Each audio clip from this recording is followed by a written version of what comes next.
Então, vou deixar o meu microfone desligado por enquanto. Ok. Bom, então a gente está iniciando mais uma aula. Ela já está sendo gravada.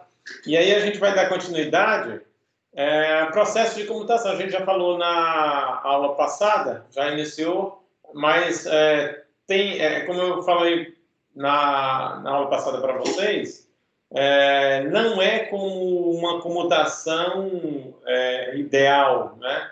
Nesse caso aqui, nós temos 3 ângulos que a gente já discutiu sobre eles, né? O ângulo de gatilho, aquele onde você faz o acionamento, né? A entrada em condução do interruptor, da válvula, né? No caso aqui, um tiristor. Tem o ângulo de comutação e tem o ângulo de extinção, né? Então, eu tenho a comutação, no processo de comutação, essa comutação não ocorrerá instantaneamente, é daí que eu tenho alguma diferença, tanto na modelagem matemática quanto nas formas de ondas, principalmente da tensão de saída, né, do lado CC, desse processo de conversão.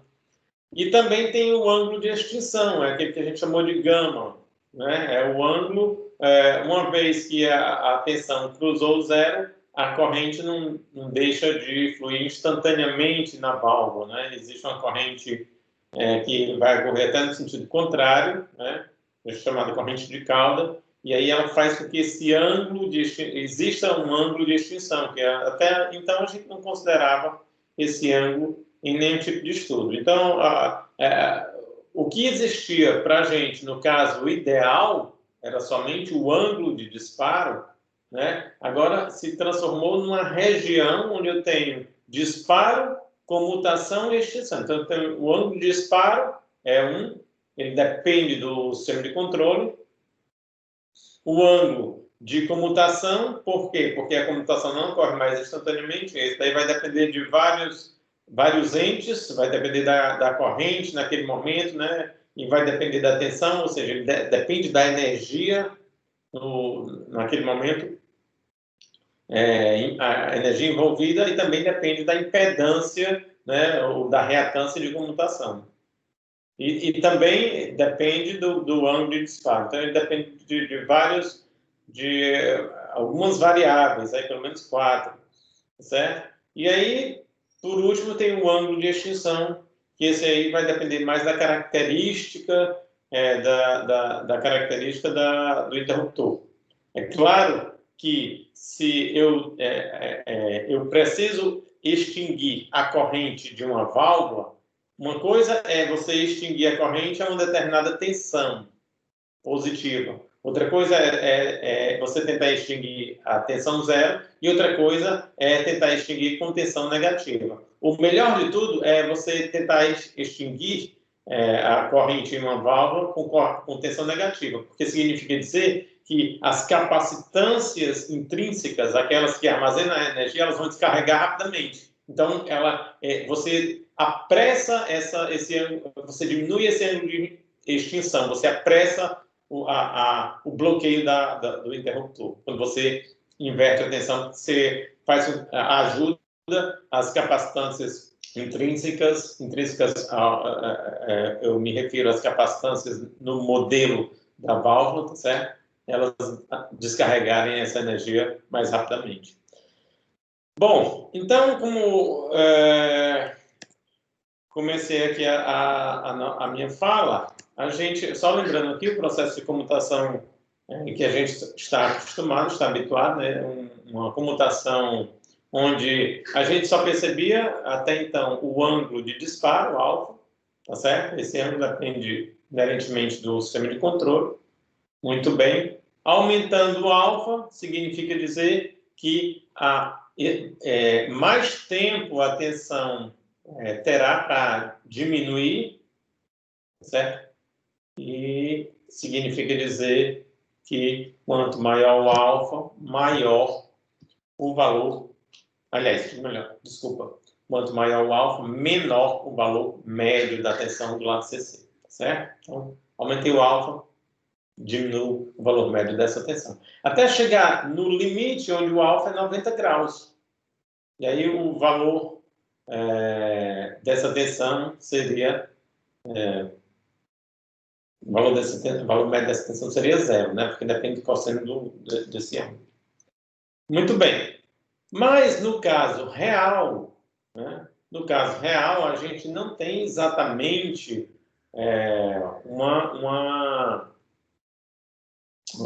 somente a presença do ângulo de disparo. A gente vai ter também o ângulo de comutação e a extinção. Eu não vou falar da extinção agora, eu vou falar somente do ângulo de disparo e ângulo de comutação, como é que eles ocorrem.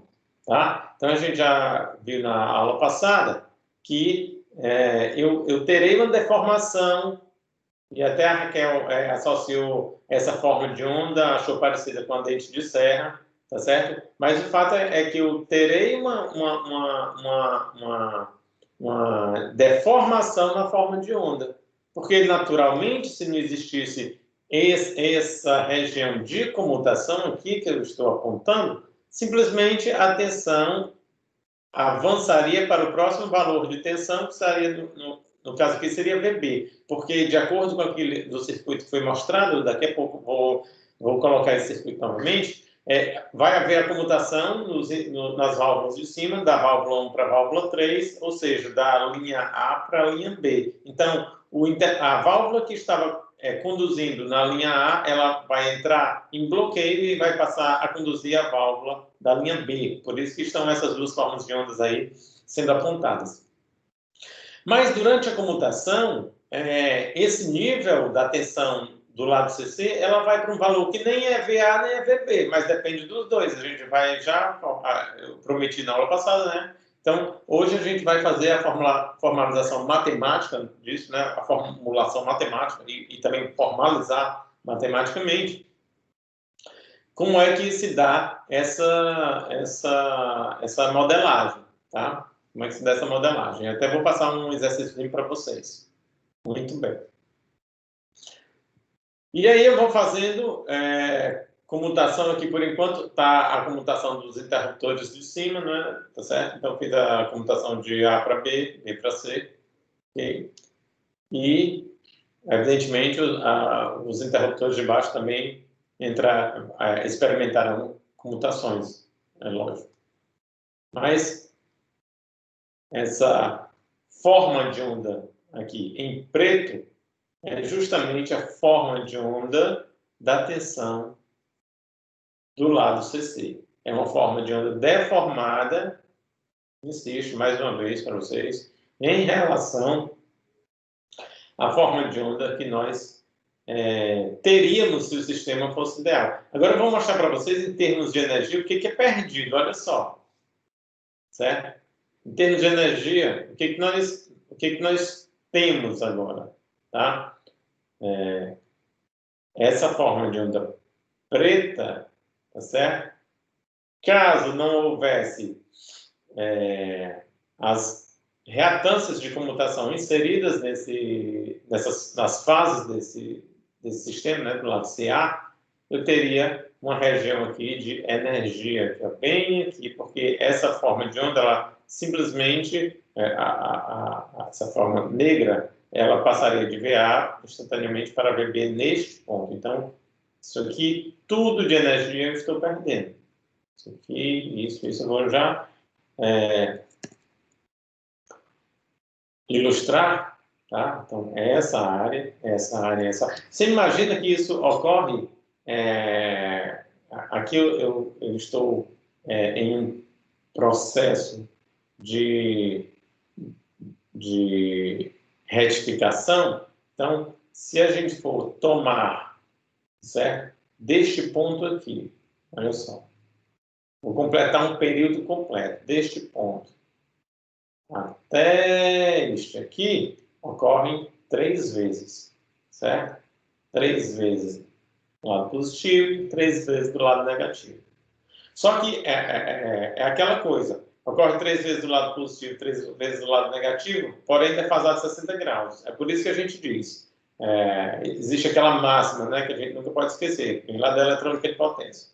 Então, olha, ocorre comutação a cada 60 graus, porém, cada válvula conduz 120. Então, essa vai conduzir 120, essa conduz 120, essa conduz 120. Por baixo, a mesma coisa, os interruptores de baixo, cada um 120 graus. Porém, como é defasado, são defasados de 60, então, quando você põe 120, 120, 120 por cima, 120, 120, 120 por baixo e defasa de 60 graus, então você tem comutação a cada 60 graus. Então, são 6. Por isso que a gente chama, se eu não tiver ângulo de disparo, o ângulo de disparo for 0, né, vamos supor que eu tenha tiristores, mas não esteja disparando, ou, por outro lado, ao invés de tiristores, eu tenha diodos, né, que são chaves não controladas, então eu teria aí 6 pulsos compondo a forma de onda da tensão do lado CC. Muito bem, então a gente já viu que eu tenho aqui uma perda de energia, tá? Devido a essa comutação, ok? E aí, só para ilustrar, a gente vai já entrar na matemática da coisa, tá? Essa aula eu deixei, ela não é muito longa, mas ela tem uma certa matemática e a gente pode levar um tempinho de discussão, e isso é muito bom, eu acho isso excelente, porque a gente tem a possibilidade de tirar tudo que é de dúvida, tá? E também se fortalece matematicamente. A gente entende não só a forma de onda, mas também a matemática que está por trás dela. Muitas vezes, mostrando para a gente umas equações altamente não lineares, como eu mostrei para vocês na aula passada, a equação de como é que eu descubro o valor do ângulo de disparo, desculpa, o ângulo de comutação. A gente vai ver matematicamente hoje, tá? E aí eu vou deixar como exercício, a partir dessa modelagem matemática que a gente já vai avançar, vou deixar como exercício vocês, com esse embasamento, determinarem essa tensão aqui do lado CC, certo? Essa tensão aqui. É só uma continuidade da modelagem que a gente vai mostrar. Okay? Mas eu vou explicitar isso direitinho lá nas tarefas. Então, vou passar um exercício para a turma para mostrar como se chega, mostrar matematicamente. Você pode fazer manuscrito e escanear, ou então fazer no Equation do Word, botar para PDF e devolver, sem problema nenhum. Muito bem. Então, o que ele diz aqui? Olha, a tensão contínua pode adquirir valores negativos em função do ângulo de disparo, claro, tá certo? Mesmo que a gente analise um sistema onde eu não tenha a possibilidade do disparo, tá? Mesmo que eu tenha esse tipo de sistema, fica fácil a gente ver que quanto maior o ângulo, mesmo que, vou repetir, eu acho que eu usei disparo ao invés de comutação. Então, mesmo que eu tenha um sistema onde eu não tenha a possibilidade de ter o ângulo de comutação diferente de 0, né? Ou seja, um sistema onde acontece a comutação instantaneamente, como os sistemas ideais que a gente estudava até então, mesmo com essas equações mais simples, é possível observar que quanto maior o ângulo de disparo, menor o valor da tensão média. E aí, se eu extrapolar e aumentar mais ainda esse ângulo de disparo, de forma que esse ângulo passe para o lado superior para a região, superior a 90 graus, então aí eu terei tensão negativa. Então, o valor da tensão ele vai no valor máximo positivo. Se eu continuo aumentando o ângulo de disparo, ele cai até 0. Continuo aumentando o ângulo de disparo, ele vai atingir o máximo negativo. E aí, através desse processo, eu posso ter um sistema, certo? Somente através do ângulo de disparo, eu posso ter um sistema que esteja fluindo ou transferindo energia em um sentido, aumenta, extrapola o ângulo de disparo, e esse sistema passa a transferir energia no sentido oposto, certo? Então, vamos supor o seguinte, a gente pode fazer essa análise tanto para CA-CA quanto para CA-CC, ou CC-CC, tá certo? Então, a gente vai fazer CA-CA e vale o mesmo para sistemas HVDC, onde eu tenho CA-CC. Então, vamos supor que eu tenha uma fonte, essa fonte aqui vou chamar de A, essa fonte aqui vou chamar de B, tá certo? Então, tenho duas fontes. E tenho a corrente, olha só, não estou falando ainda de energia, de transferência de energia. Tenho uma corrente fluindo de A para B. Então, a corrente flui nesse sentido, ok? Com pequena diferença de tensão entre as fontes para permitir o fluxo de energia. Que pode ser uma diferença angular ou uma diferença em amplitude, tá certo? Geralmente, em sistemas de transmissão, você utiliza o mesmo módulo de tensão e faz a diferença angular. Então, eu tenho escoamento o fluxo de energia de um sentido para outro a ser controlado por esse ângulo. Muito bem.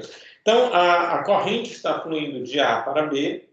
Aí eu simplesmente faço o seguinte, olha, se a corrente está fluindo de A para B, eu vou considerar inicialmente as duas fontes positivas. Então, para a fonte A, eu tenho fonte positiva, corrente saindo, sistema gerador. Para o B, eu tenho tensão positiva, corrente chegando ou entrando nessa fonte, então sistema carga, o motor, tá certo? Mas se eu, ao invés de trabalhar com tensões negativas, eu inverto essa tensão, agora eu vou ter o seguinte, tensão negativa, corrente saindo, e o outro tensão negativa, corrente chegando. Então, tensão negativa, corrente saindo, carga. Tensão negativa, corrente chegando, gerador. Então, eu inverti o fluxo de energia, tá certo? Eu tinha energia, no primeiro caso, corrente da esquerda para a direita, de A para B, tá certo? Com ambos positivos, fluxo de energia acompanhando a corrente. Segundo caso, inverti a tensão, fluxo de energia contrário à corrente, tá certo? Não mudei o sentido da corrente. Então, dessa maneira, eu posso permitir, tá certo? Somente com o fato de mudar o sentido da tensão, de positivo para negativo, estando o fluxo da corrente inalterado, mudar o fluxo de energia, certo? Então, é mais ou menos isso que ele está falando aqui, quando ele trata de sistemas retificadores e sistemas inversores. Então, eu vou trabalhar de um lado, em uma região de ângulo de disparo, se eu estou trabalhando com sistemas retificadores, em outra região para sistemas inversores. Ok? Mas a modelagem, o equacionamento matemático, igualzinho. Bom, então, falei para vocês aqui que nós temos essa tensão aqui do lado CC, tá certo? E eu vou deixar como exercício vocês determinarem analiticamente como se chega a isso. E, enquanto isso, a gente vai avançando aqui no processo ainda de computação para a gente entender bem direitinho como é que é. Muito bem. Olha só. Vamos supor que isso aqui é só uma fotografia que eu tirei de duas daquelas três fases que a gente analisou na aula passada. Então, eu tinha um sistema CA, tá certo?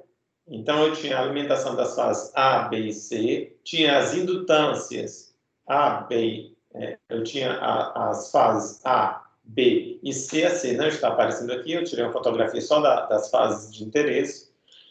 Eu tinha a reatância de comutação em cada uma das fases e tinha um interruptor de cada uma das fases, porque eu estava analisando a retificação, tá certo? A comutação, processo de comutação durante a retificação.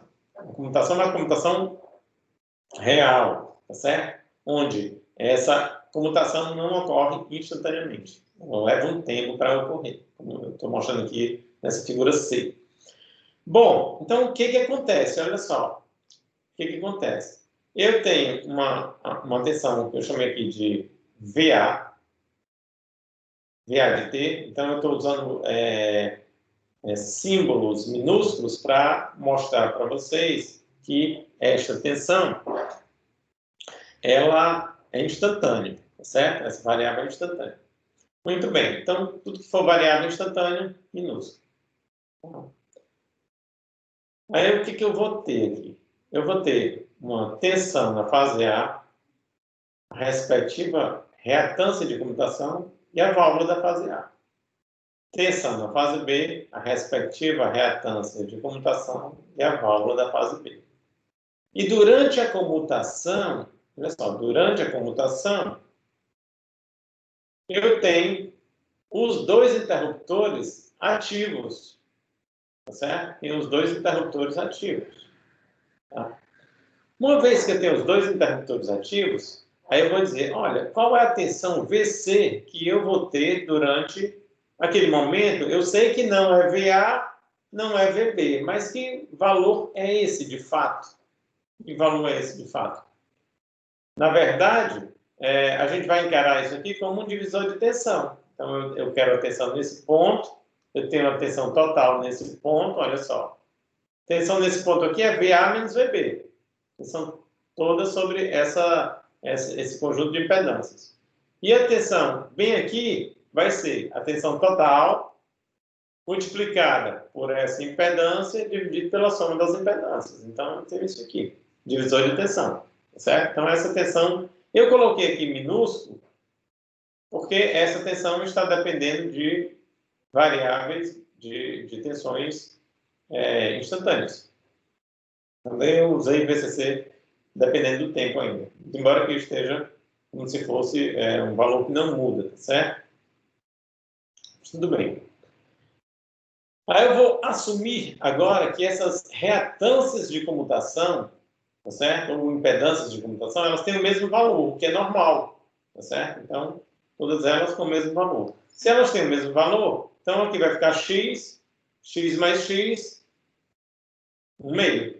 Ou seja, na verdade, eu já sei o valor para esse caso, onde eu tenha as reatâncias iguais, que é praticamente 99,9% dos casos.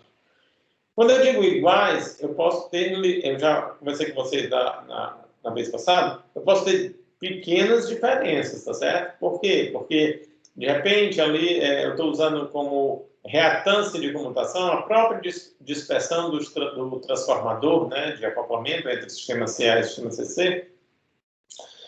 E pode ser que eu tenha pequenas variações, tá certo? A depender dos enrolamentos, pequenas variações nos enrolamentos, pequenas variações na dispersão, pode ser. Ou então, mesmo que essas reatâncias sejam reatâncias físicas, eu posso ainda assim ter pequenas mudanças nos valores, mas nada que eu não possa aproximar, tá certo, disso aqui. Ou seja, desprezar essas pequenas variações e admitir que esses valores são iguais para que eu tenha um meio aqui da tensão VAB, digamos. Um meio de VAB, VA menos VB. Ok? Bom, então eu já sei agora quanto é que vai, para onde é que vai essa forma de onda. Aí até desenhei aqui essa forma de onda, VA mais VB sobre 2. Né? Então vai bem para cá. Pá. Então, isso ocorre tanto do lado positivo quanto do lado negativo. Do lado, se eu estiver analisando só o retificador, e se eu estiver analisando o inversor, vai acontecer a mesma coisa, certo? Durante o processo de comutação. Porque essa comutação ocorre em um ângulo que a gente chamou de μ. Ocorre durante um tempo, em uma região, e não instantaneamente. Muito bem, por enquanto aqui a gente tem o ângulo de disparo, alfa, e o ângulo de comutação, μ. Vamos evoluindo com a nossa matemática. Então, eu deixei agora somente a nossa figura de interesse, porque qualquer coisa a gente recorre a ela. Vou seguir. Então, eu digo, olha, analisando a malha ao lado, eu vou ter isso aqui. Nada mais... Eu só apliquei a lei de Kirchhoff. Aqui, tá certo? E admitindo que eu tenho indutâncias e os valores das correntes das indutâncias. Valor da corrente instantânea. Certo? E admitir que as reatâncias também, ou as indutâncias, são iguais, né? Que é a indutância, né? X sobre ômega. Então, elas são iguais duas vezes, certo? É somada com essa. Tensão sobre elas e diferencial da corrente no indutor. Muito bem. Quando eu tenho também a seguinte expressão, olha só, essa expressão aqui, acabou que ela saiu errada, tá certo? Então, eu vou pedir licença a você, Raquel, para corrigir em logo, porque acabou que eu já notei que tem um erro, para não passar, tá certo? Senão, Tudo bem. quando for estudar, a gente vai ter um probleminha. Aí, se for o caso, eu edito essa parte aqui, só para que a gente não fique... Faltou o mais importante aqui, faltou atenção, né? Atenção de fase não pode faltar. Faltou atenção de fase, mata tudo. Verdade. Vamos lá. Então, o famoso V aqui. Pronto, agora foi.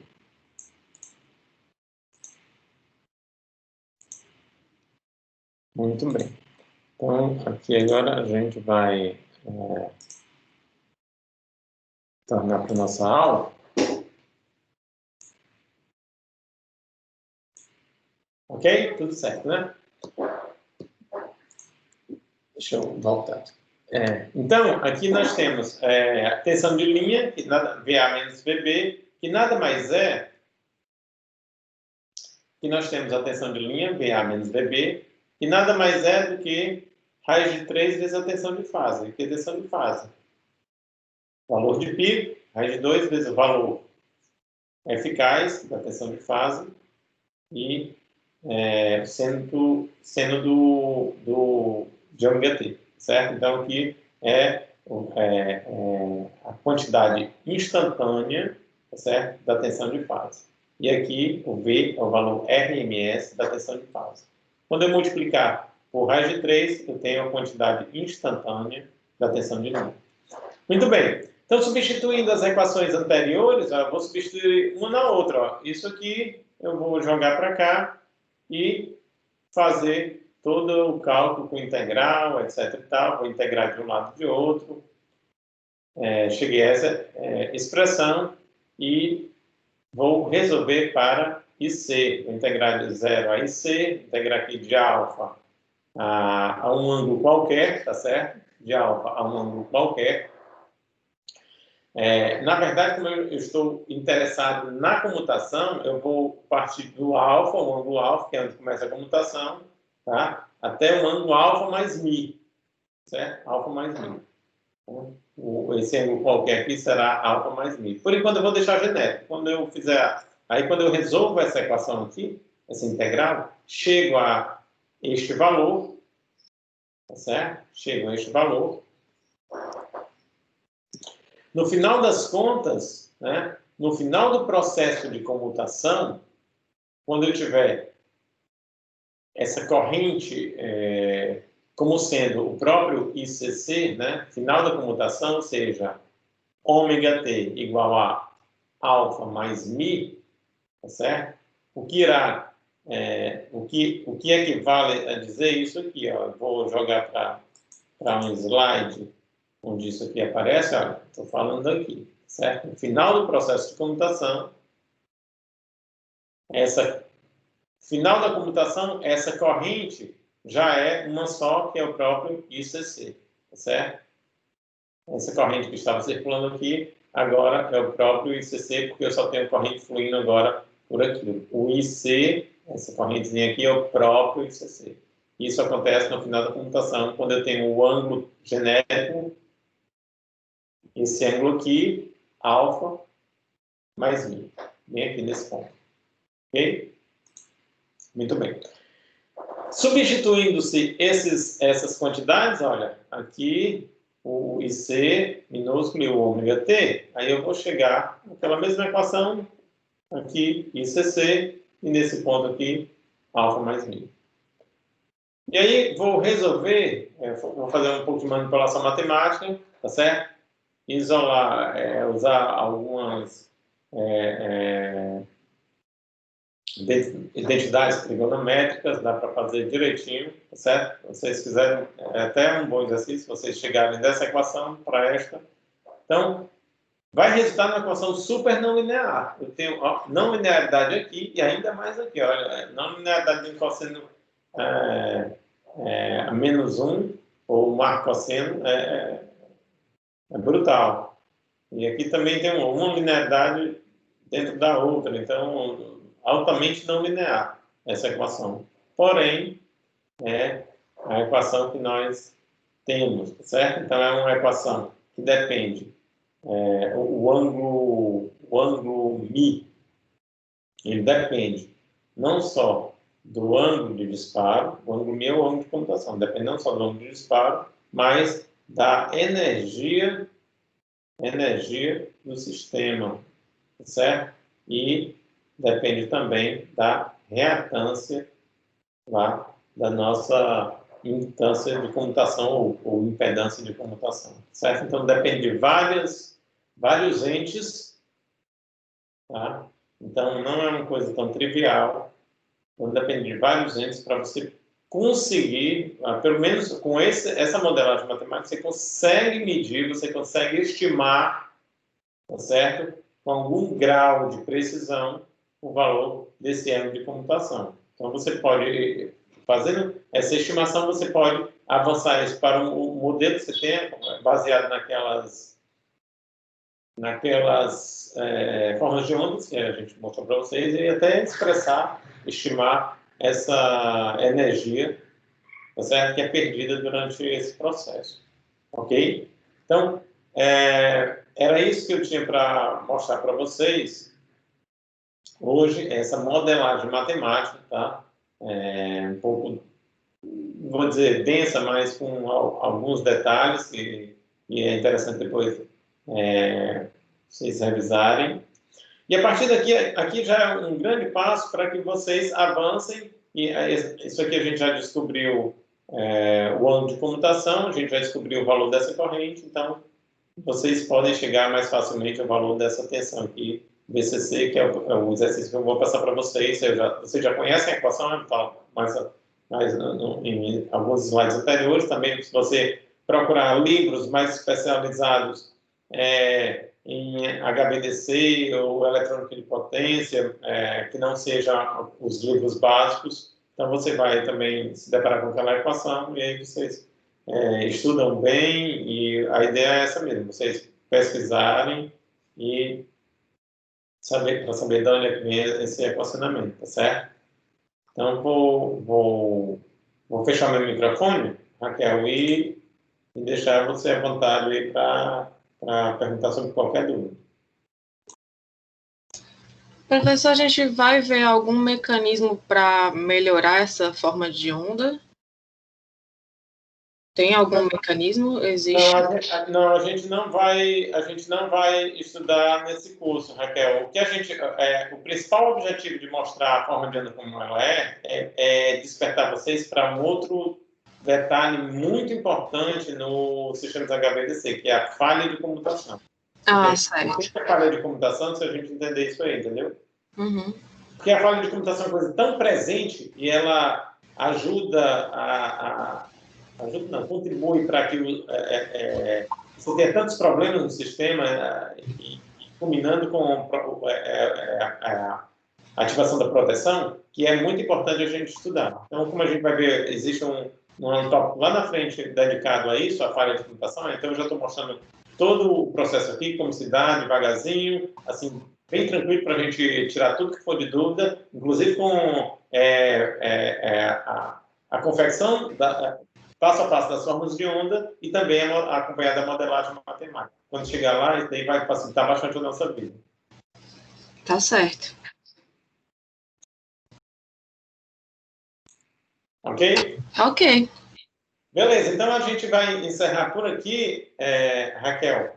Uhum. E na próxima aula, que deve ser... Eu vou ver se eu conseguir fazer os vídeos, que eu ainda estou com aquele probleminha. Se eu conseguir fazer os vídeos, eu ponho os vídeos. E a depender de quando eu vou colocar, aí se eu conseguir colocar até domingo, aí eu vou dar terça-feira para que vocês vão absorvendo, a gente tem aula na quinta. Se eu não conseguir, aí a gente tem aula na terça para poder tem perigo de atrasar. O nosso curso está indo bem direitinho. Aí, quanto a Tá isso, bom. não, mas é só para não atrasar, porque para mim não era nem para ter tido muito esse recesso, e a gente está numa época diferente, e também eu ainda estou com um pouco de dúvida se realmente, por mim, não era para ter recesso de carnaval, mas eu ainda estou com dúvida se vai ter ou não. Aí eu quero que a gente chegue mais tranquilo no final do semestre, para não estar na correria de ter que fazer aula por cima de aula, né, para cumprir o programa. Porque o ideal é a gente cumprir todo o programa, porque o programa está bem ajustadinho para que vocês saiam com uma noção razoável do que é um sistema de AVDC, vendo cada uma das partes, muito embora a gente não tenha condição de se aprofundar, porque esse é um curso básico, mas pelo menos vocês vão saber que existe, tá certo? Sim, sim. Determinadas linhas de estudo. E aí, eu queria finalizar, por isso eu quero deixar um tempinho, seria digamos, vou chamar de projeto, mas um trabalho assim, mais especialista, e aí ia ficar bacana, porque são só vocês dois, aí cada um atuava num determinado assunto, e aí ia ficar bacana para apresentar como um trabalho final. Eu acho que seria bem interessante. Mas aí a gente precisa trabalhar um pouco mais duro agora para sobrar um tempinho adequado no final. Entendi. Ok? Ok. Show de bola. Até teve uma atividade que eu acabei não vendo. Eu não entreguei a atividade que era para fazer um áudio. Certo. Eu não vi a tempo. Eu ainda posso entregar? Pode fazer. Tu me manda. Tu não me manda por e-mail, tu me manda pelo chat do próprio Teams. Aí tu me avisa. Tá bom. Viu? Tá bom, aviso. Obrigada, professor. Bom dia. Bom dia, bom final de semana. Você também.